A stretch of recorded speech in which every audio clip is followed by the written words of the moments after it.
Graças a Deus, que o Espírito Santo, o Espírito do Altíssimo Deus, o Espírito que guiou o Senhor Jesus Cristo por toda a sua vida, todo o seu ministério, venha sobre você, venha iluminar o seu entendimento, abrir os seus olhos espirituais para você compreender a vontade de Deus para a sua vida, para você entender o propósito, o plano, o projeto de Deus para você.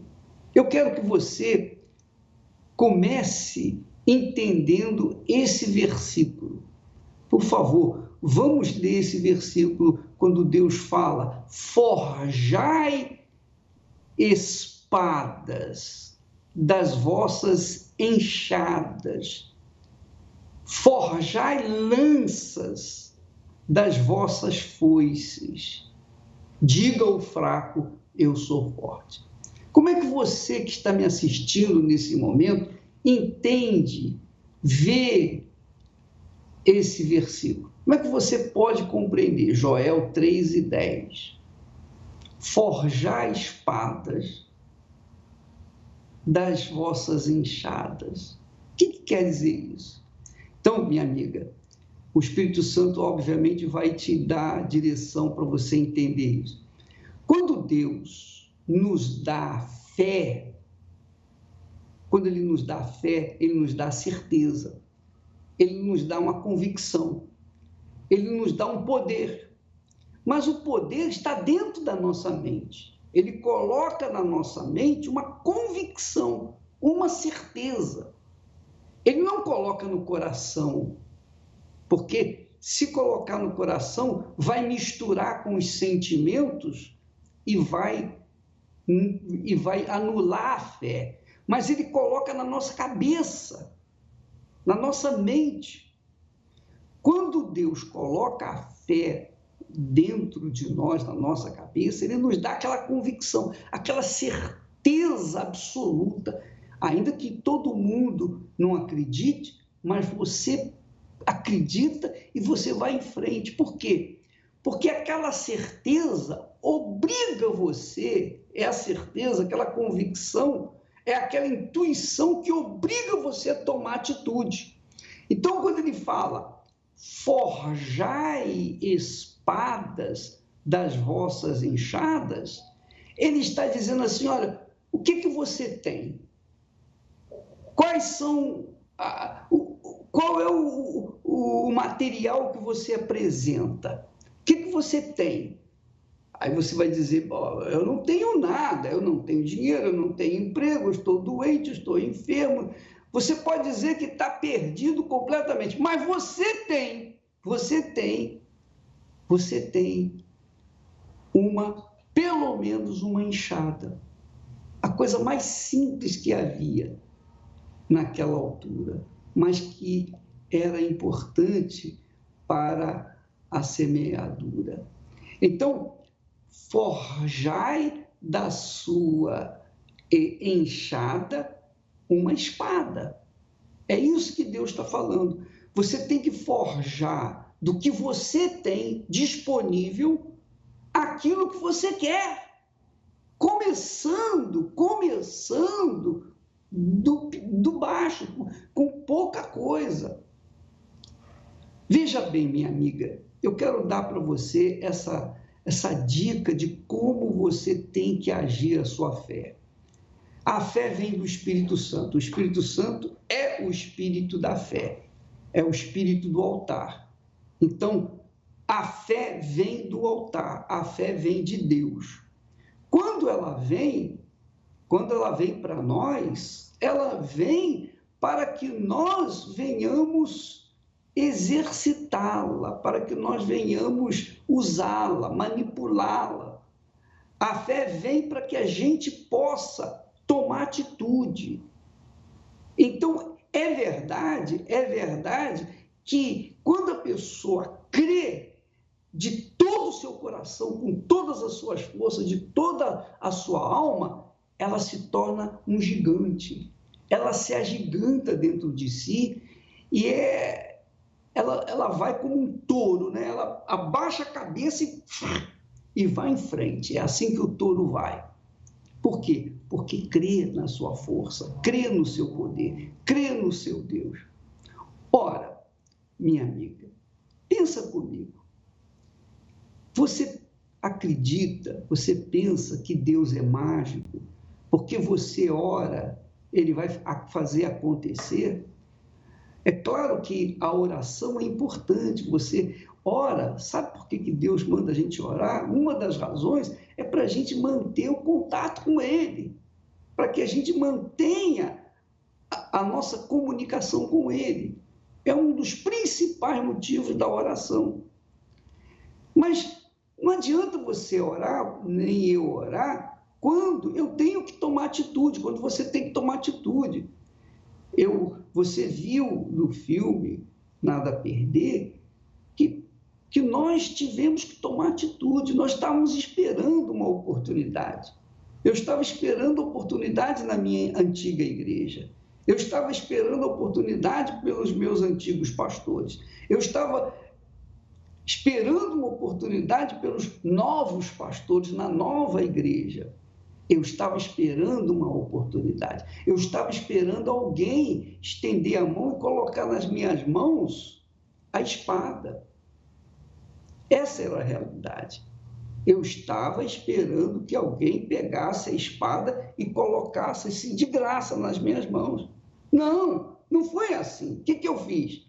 Nós fomos para cima do coreto, nós não tínhamos ninguém, mas nós começamos ali, naquela fé, naquela convicção, naquela certeza. Quer dizer, digamos assim, a enxada estava dentro de mim, que era a fé. E da enxada, eu comecei a manipular de forma que ela se transformasse numa convicção. E eu comecei a agir aquilo que estava dentro de mim. Então é isso que você tem que fazer com a sua fé. Você tem que usar o que você tem. O que você tem? Usa o que você tem. Se é pouco, se é muito, não importa, mas o que você tem, coloque em ação, toma atitude com ela, porque do contrário não vai adiantar nada. Você se lembra, nós lembramos que Moisés,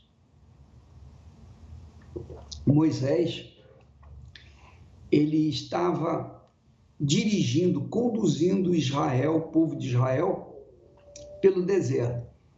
Aí ele se deparou com o Mar Vermelho. E ele sabia que o povo do Egito, os soldados, o rei do Egito, Faraó, vinha atrás, furioso para acabar com aquela nação dos escravos, ex-escravos. Moisés olhou para um lado, tinha montanhas, olhou para o outro lado, tinha montanhas. Atrás vinham os exércitos de Faraó. E na frente ele tinha o Mar Vermelho. O que ele podia fazer? Ele ficou desesperado, ele ficou com medo. E ele orou, oh meu Deus, o que eu faço? O que eu faço? Deus falou, Moisés, pare de orar e siga adiante. Pega o que você tem. O que você tem aí na mão? Eu tenho um cajado. Pois então toca com o cajado, o seu cajado, nas águas do Mar Vermelho e o mar vai se abrir. Quer dizer, a solução estava na mão de Moisés, mas ele não sabia como agir aquela solução. A fé está aí dentro de você. Talvez você não saiba como agir essa fé. É por isso que nós temos a campanha do Vale da Decisão. Em todas as igrejas universal do Reino de Deus, os pastores estão orientados para ensinar você a usar a sua fé, usar a sua enxada, usar a sua foice, fazer da sua enxada uma espada. A espada é uma arma de ataque e de defesa, ou então fazer da sua foice uma lança para que você venha lançar essa arma mortal antes que o inimigo se aproxime. Deus está pronto para agir na sua vida, mas primeiro você tem que fazer a sua parte. Primeiro eu fiz a minha parte, você viu. Vocês viram isso ou não viram? Vocês viram que nós fizemos a nossa parte. Quando eu estava esperando fulano, Beltrano, por ciclano, enquanto eu estava esperando, eu estava cada vez mais revoltado, mais irado. Por quê? Porque eu não via a solução. Até que um dia eu me revoltei e então tomei a decisão de ir sozinho. Ó, se Deus é comigo, eu vou sozinho. Não vou esperar por fulano, por parente, por amigos, pela igreja, pelo pastor. Eu não vou esperar por ninguém. Eu vou na minha fé. E quando eu fui nessa fé, aí aconteceu. Aí Deus foi abrindo as águas do mar e eu fui passando. É assim que funciona, minha amiga. Preste atenção. Quando Moisés tocou nas águas do Mar Vermelho, ele não se abriu de uma vez só. Não, ele foi se abrindo devagar. Ele foi se abrindo. Conforme foi se abrindo, Moisés e o povo de Israel foi entrando, foi passando. Essa é a realidade. Então, você não pode esperar que Deus vai fazer uma mágica, né? Que o milagre que você quer é automático porque você crê em Deus. Não, não é. Tem que se fazer alguma coisa, tem que se sacrificar, tem que se lutar, quem tem que se correr atrás. Nós sacrificamos, Esther e eu sacrificamos. Nós estamos sempre sacrificando por aquilo que nós queremos. Nós não paramos de sacrificar, não. Ah, eu poderia estar agora descansando tranquilamente, parar de sacrificar. Se eu fizer isso, eu estou perdido. Eu tenho que continuar sacrificando, quer dizer, eu tenho que continuar andando para frente, eu tenho que continuar usando da espada para vencer os problemas, as lutas, o diabo e os seus demônios. Eu tenho que continuar. E a mesma coisa tem que acontecer com você. Os pastores da Universal estão instruídos para ensiná-lo como agir a sua fé. É como diz o texto sagrado. Crede no Senhor, Ele será convosco. Crede nos seus profetas e prosperareis. Então, creia. Os pastores estão orientando, ensinando você a usar a sua fé, a usar a sua arma, a usar a sua espada, a usar a sua lança. Mas, primeiro, você tem que transformar essa enxada em espada. Você tem que transformar essa enxada em espada para você poder usá-la. Ou transformar essa foice numa lança. Isto é, você tem que transformar, você tem que usar isso que você tem aí. Isso que você tem aí. Essa é a verdade. Lembra quando Deus falou com Moisés também lá no Monte Sinai? Então, Deus perguntou, o que você tem aí nas mãos? Eu tenho uma lança. Então, lança essa... Eu tenho um cajado, melhor dizendo, lança o cajado no chão. E quando ele lançou o cajado se transformou numa serpente. Então, minha amiga, meu amigo, o que você tem? Veja o que você tem, você. Não conte com fulano, beltrano, ciclano, não. Conte com você. O que você tem?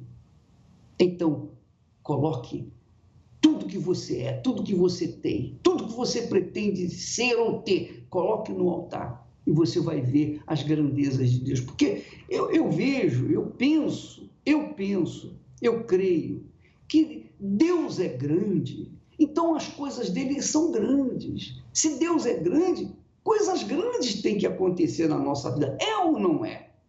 Concorda comigo? Se Deus é grande, ele não vai fazer coisa pequenininha. Você imagine Deus, o Todo-Poderoso, o infinito Deus, o infinito em grandeza e glória majestade, o Criador de todas as coisas, que criou os céus, a terra, que manteve leis e mantém leis fixas, que mantém os astros, as estrelas, os planetas, tudo em órbita, seguindo uma lei, a lei da gravidade. Esse Deus que criou todas as coisas com a sua palavra, será que ele agora faz coisas pequenas? Será que a sua palavra perdeu o seu poder? Não, minha amiga. Quem crê nessa palavra vai ver as coisas grandes de Deus. Mas quem crê de forma prática, não é crer, eu acredito, e fica de braços cruzados, esperando que Deus faça milagres.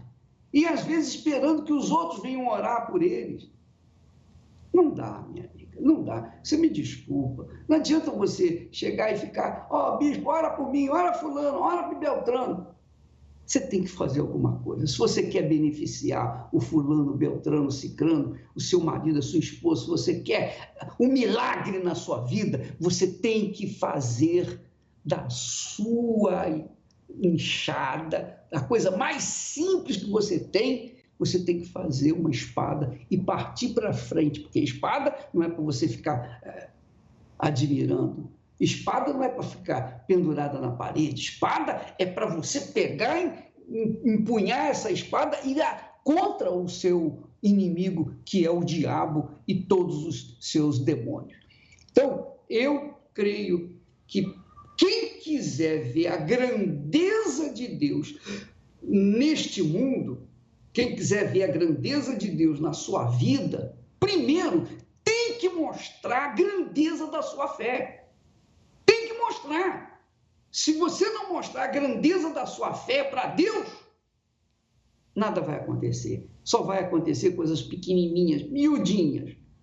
E é por isso que nós temos colocado aqui testemunhos extraordinários. Vamos assistir esse testemunho deste homem que chegou desesperado, miserável, passando necessidade, que chegou no estado de São Paulo, na cidade de São Paulo, com uma mão na frente e outra atrás. Veja como ele deu a volta por cima. Vamos assistir.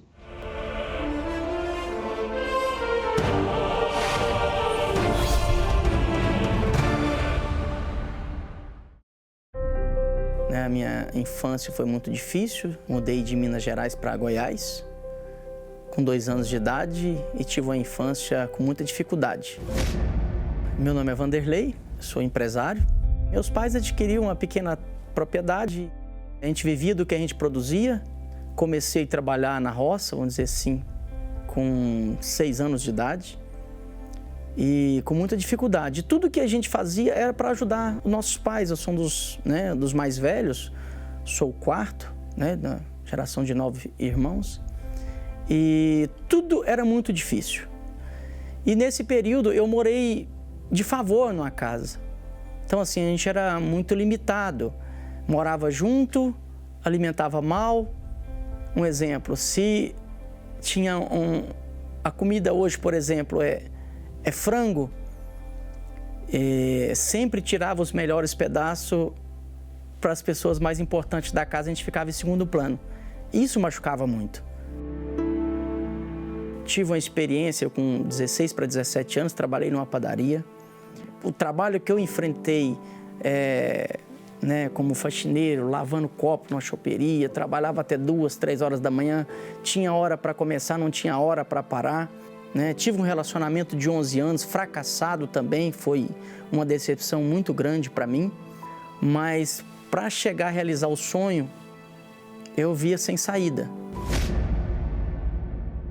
Mas Deus permitiu, para que eu viesse a conhecer a Ele, a conhecer o altar, conhecer o caminho da fé, e isso foi muito importante para mim.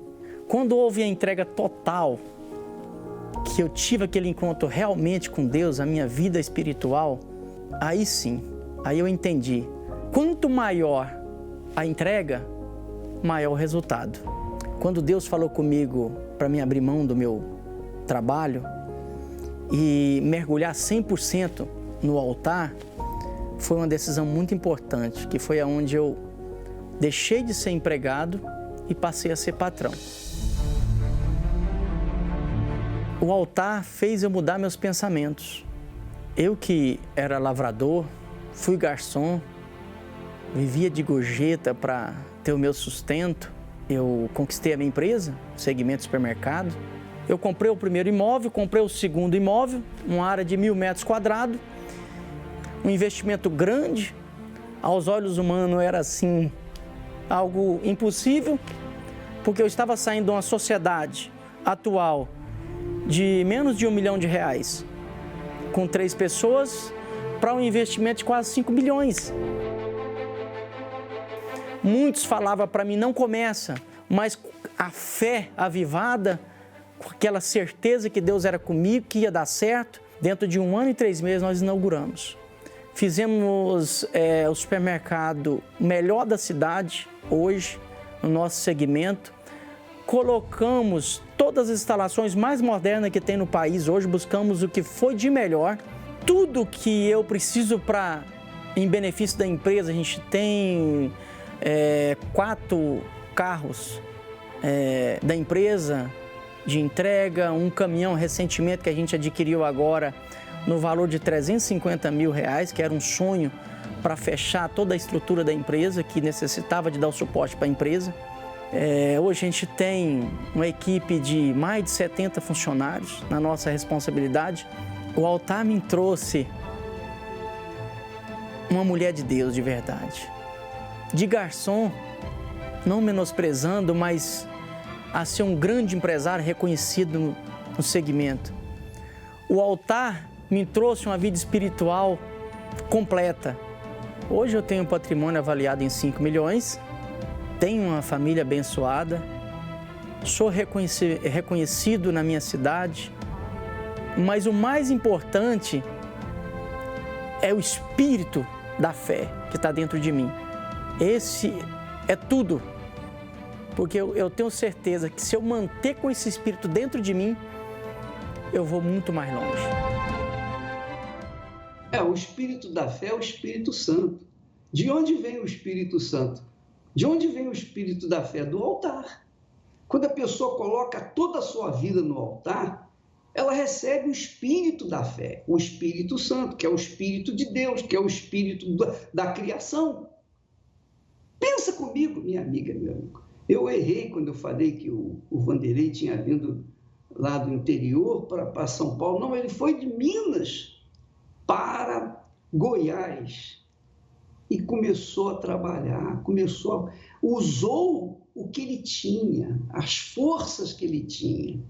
Ele foi orientado. Vanderlei, você quer mudar de vida? Você quer acabar com essa situação miserável que você está vivendo? Vai para o altar. Qualquer problema que a gente tenha, vai para o altar. Qualquer problema que você está me ouvindo agora e tenha na sua vida, vai para o altar. Suba no altar.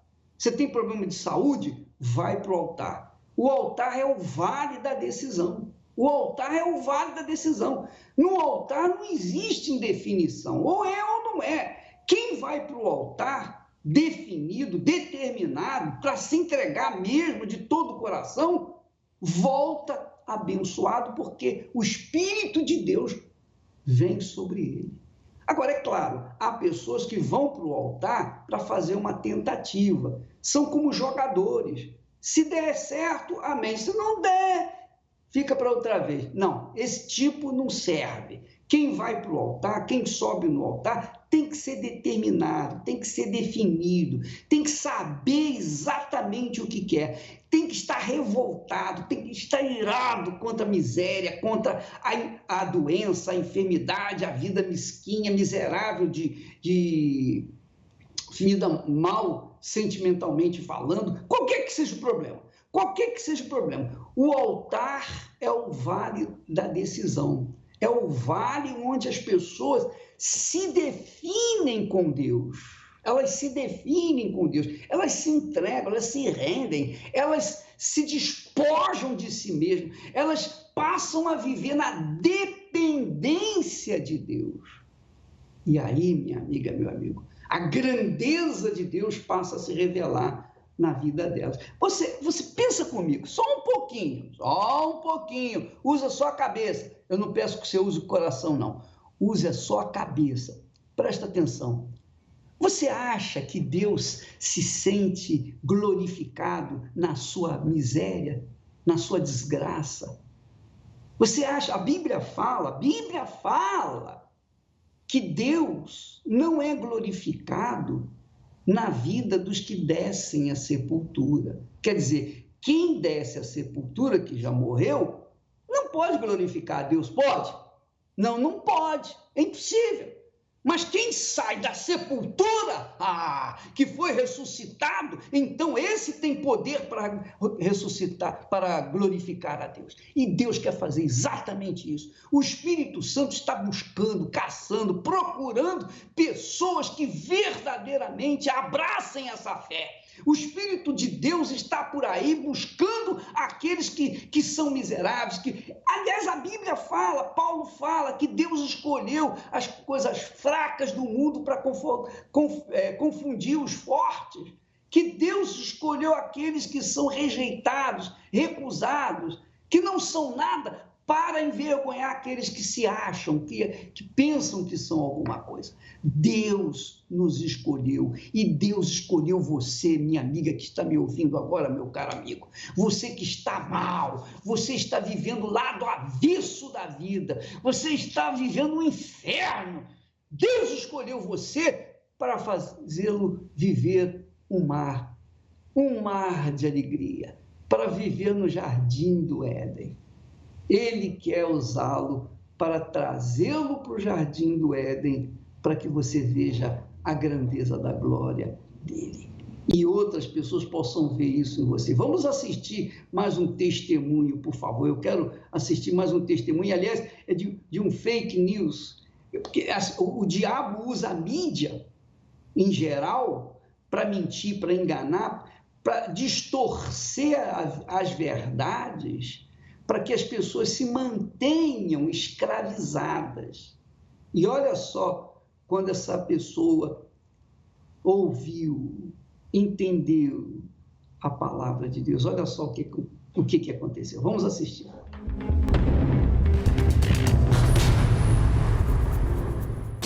Meu nome é Cláudia, eu sou advogada. Eu ouvia falar da Igreja Universal e eu tinha muito receio, muita bronca da Igreja Universal, porque a gente recebia informação de que era uma seita. A primeira informação que eu tinha era da televisão, né? De que o Bispo Macedo, ele era um enganador, ele era ladrão, de que ele aliciava as pessoas para tomar dinheiro.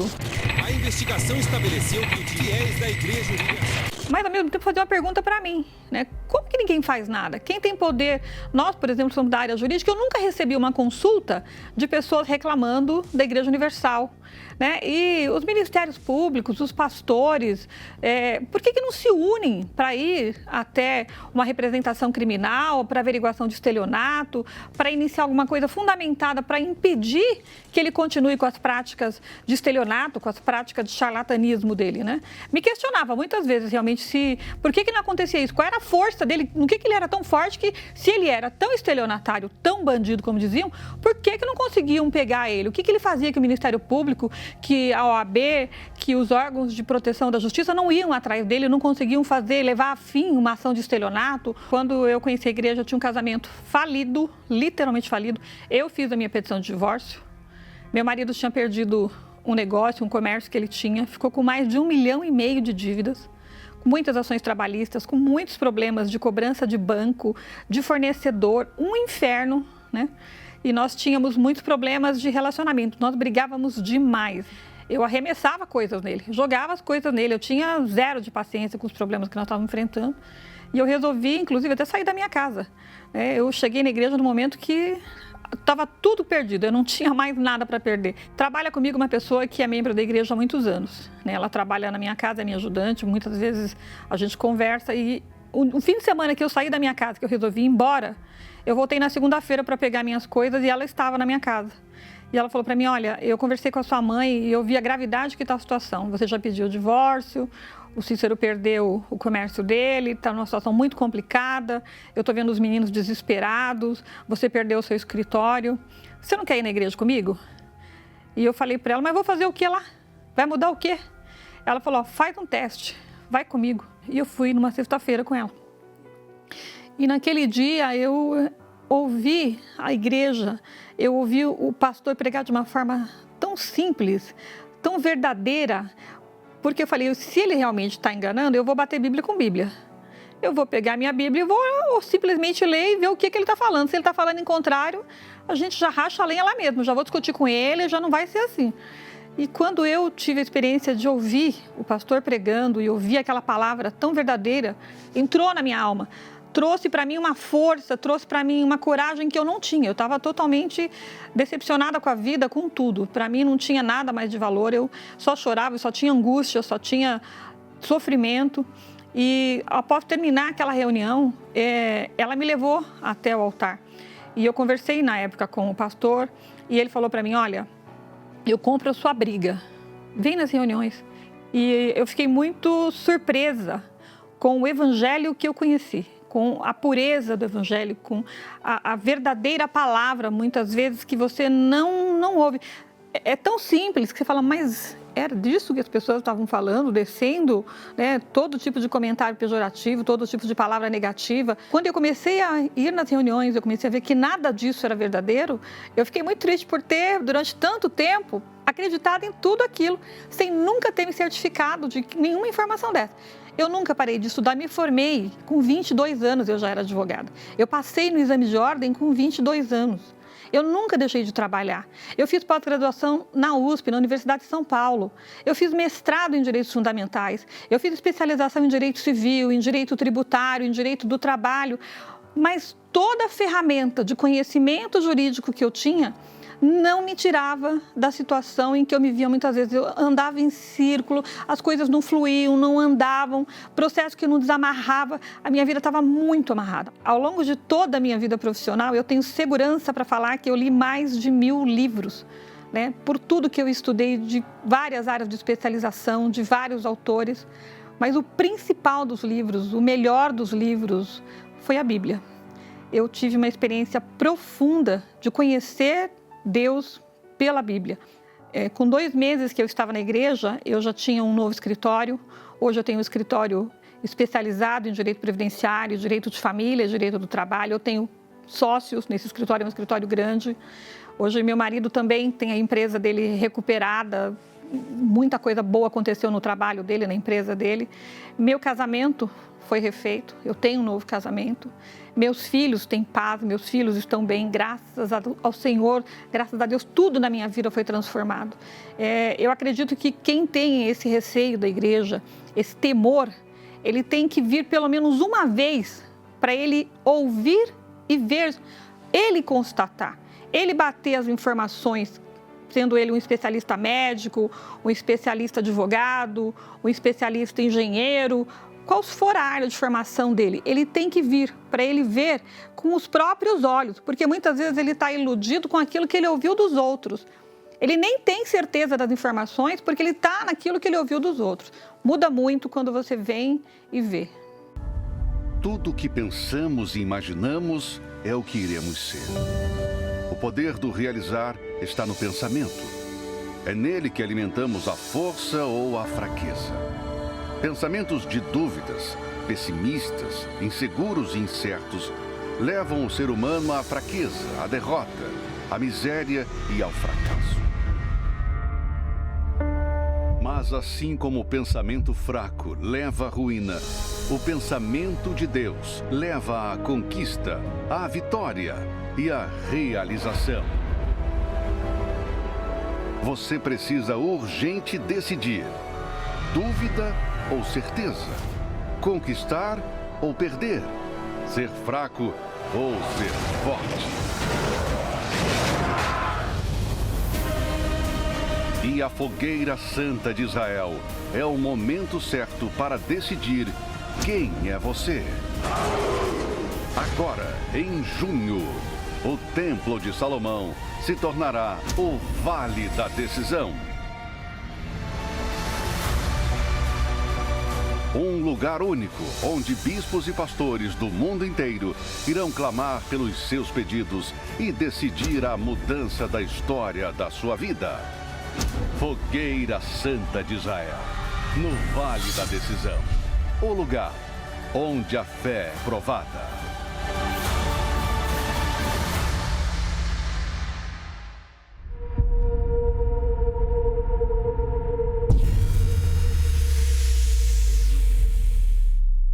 Meu nome é Adriano Alves Mendes, tenho 38 anos, sou funcionário público.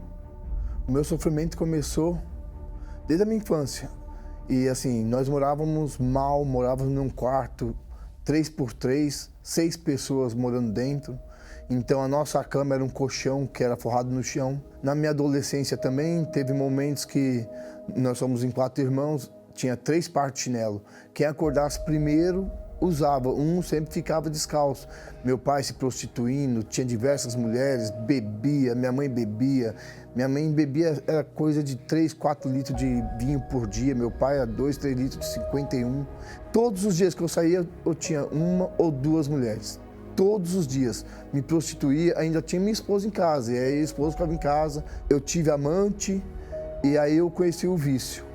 Aí eu conheci o vício da cocaína, do crack, da maconha, do etanol, do álcool de cozinha, tudo de droga que mudasse minha mente, que deixasse eu fora de si, eu usava. Eu cheguei a fumar praticamente 100 pinos de crack na noite. Eu gastei mais de R$1.000 na noite. Estava trocando minha família, estava trocando meu emprego, eu estava trocando o meu lar por uma pedra de crack, para ficar embaixo de uma ponte, dormindo com um travesti, com mendigos, pessoas que eu nunca tinha visto na vida.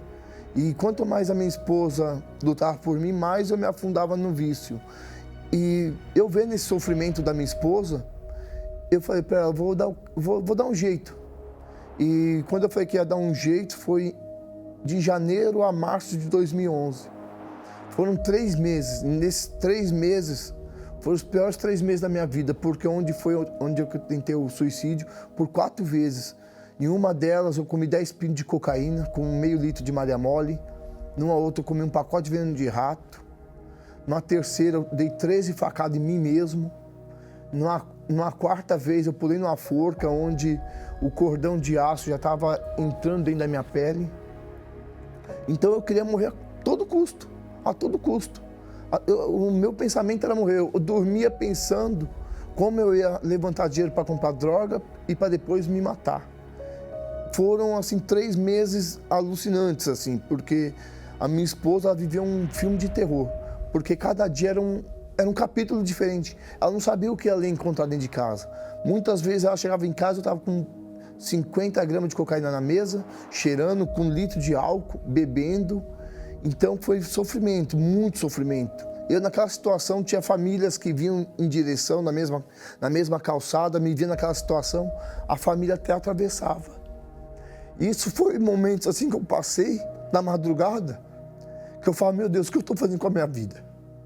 Momentos onde minha ex-mulher, uma mulher que eu maltratei, que eu judiei, momentos que o marido dela ia me buscar embaixo de uma ponte com a minha filha de 10 anos. Muitas vezes minha esposa ia me buscar embaixo de uma ponte. E assim, as pessoas tinham medo de ficar perto de mim. E eu sabia que eu não era uma pessoa ruim. Eu queria mudar a minha história de vida, mas eu não tinha força. Eu não tinha força, porque eu ia para a noite, chegava naquela situação, ficava uma situação deplorável, onde eu chegava dentro de casa defecado, tanta droga que eu usava, que eu não conseguia mais segurar minhas necessidades. E minha esposa, com toda a sabedoria, ela ia lá, me dava banho, cuidava de mim, deixava o meu pijama do lado, meu chinelo separadinho, minha casa limpa, cheirosa. E eu chegava naquela situação e ali ficava martelando na minha cabeça, o que você está fazendo com a tua vida? Por que você está fazendo isso? E chegou um dia onde ela falou para mim, Adriano, acorda desse sono da morte. Essa palavra ela entrou dentro de mim, mas me rasgou. que eu tava deitado assim, querendo dormir, que foi uma noite que eu tinha usado muita droga. E isso foi mais ou menos umas 6h30 da manhã.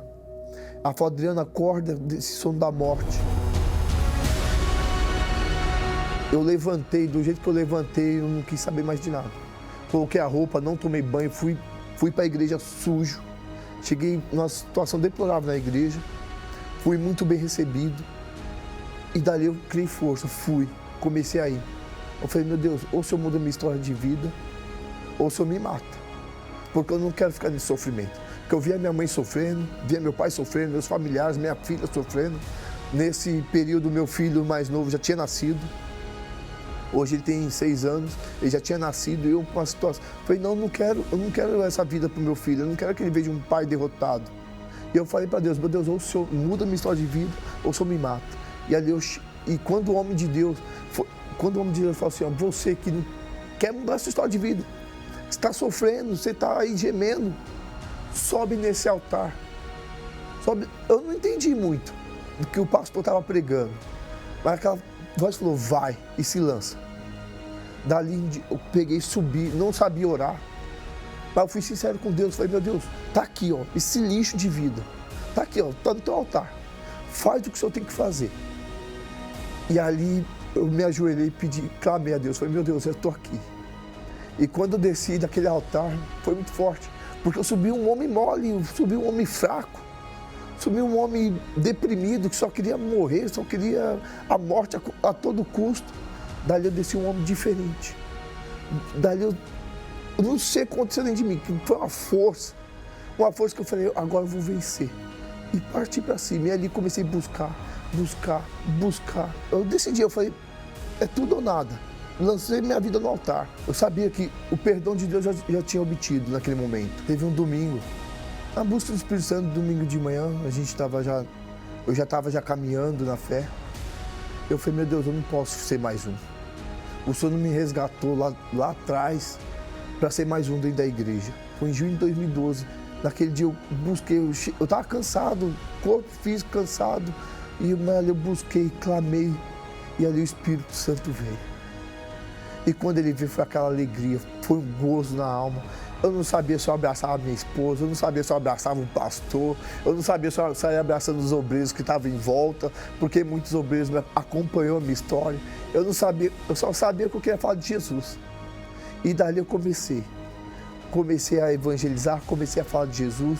Eu usei o meu testemunho para mostrar para as pessoas, muitas pessoas que estão dentro do vício, hoje está no crack, está dentro de uma clínica, que Jesus, ele quer você. Jesus, ele quer você, ele te chama para ganhar almas, ele quer mudar a sua história de vida.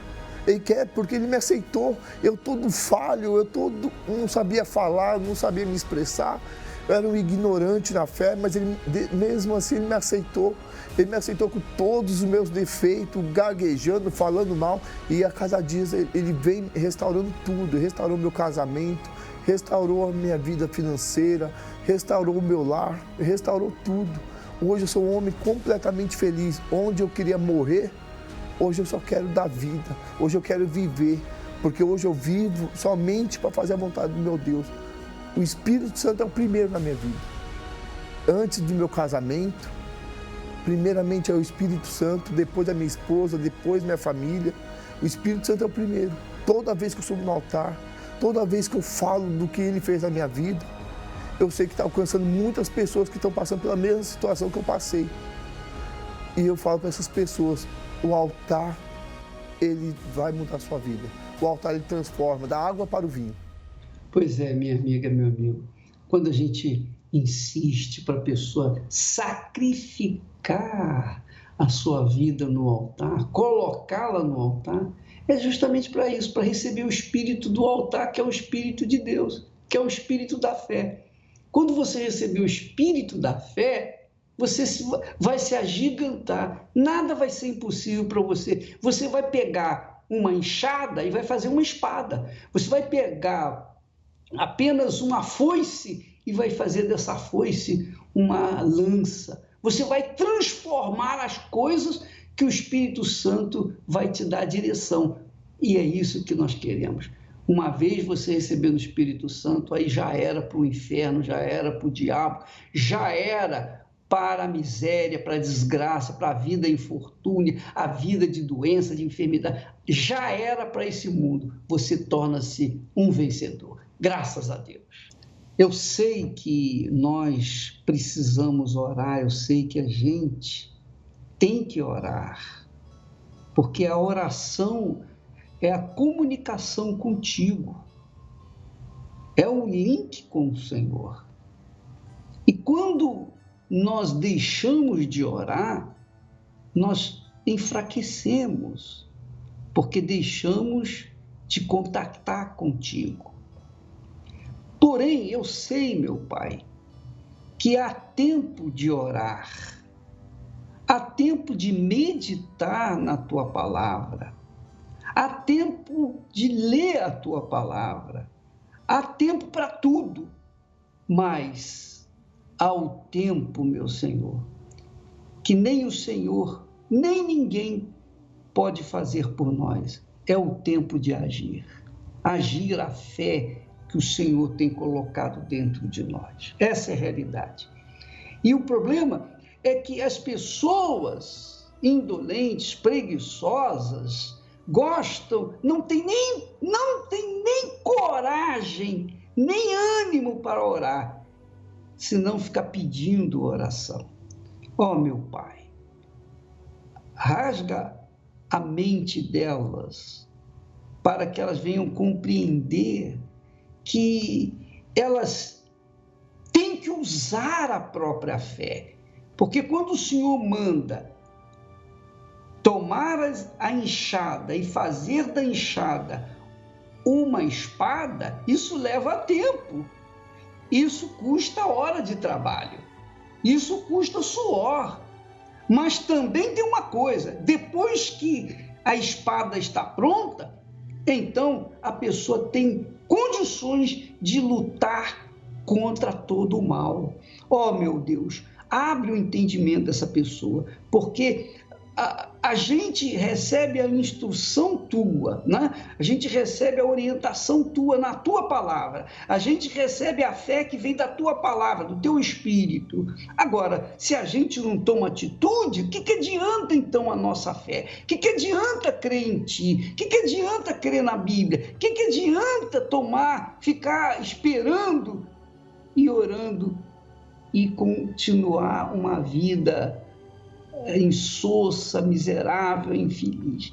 Ó Espírito Santo, eu te peço, levanta o teu exército, o Senhor chama o fraco para ser forte, o Senhor diz para o fraco, seja forte, quer dizer, tenha ânimo, tenha bom ânimo, levanta-te, não fique aí prostrado, não fique aí esperando, não fique aguardando, não fique aguardando uma mágica da minha parte. Toma atitude. Ó Espírito Santo, eu te peço então, desperta o teu exército vigoroso, valioso, o teu exército, porque o Senhor é o Senhor dos exércitos, de gente que luta, que batalha, que vai em frente, que não fica parado, que não fica prostrado, que não fica como ficou esse homem, o Adriano, durante muito tempo, dormindo o sono da morte. Meu Pai amado, desperta o teu povo em o nome do Senhor Jesus, agora mesmo,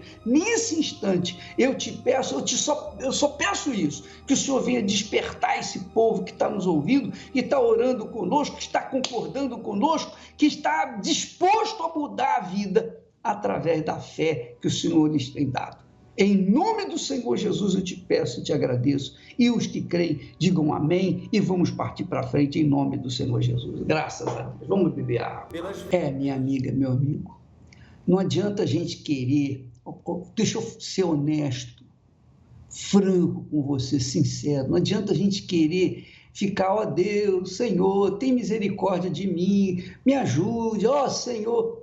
Isso não vai resolver o problema. Não vai resolver o problema. Deus só se agrada da gente quando a gente manifesta a fé. Quando a gente manifesta a fé, a gente manifesta a crença nele, dependência dele, que é o que agrada a ele.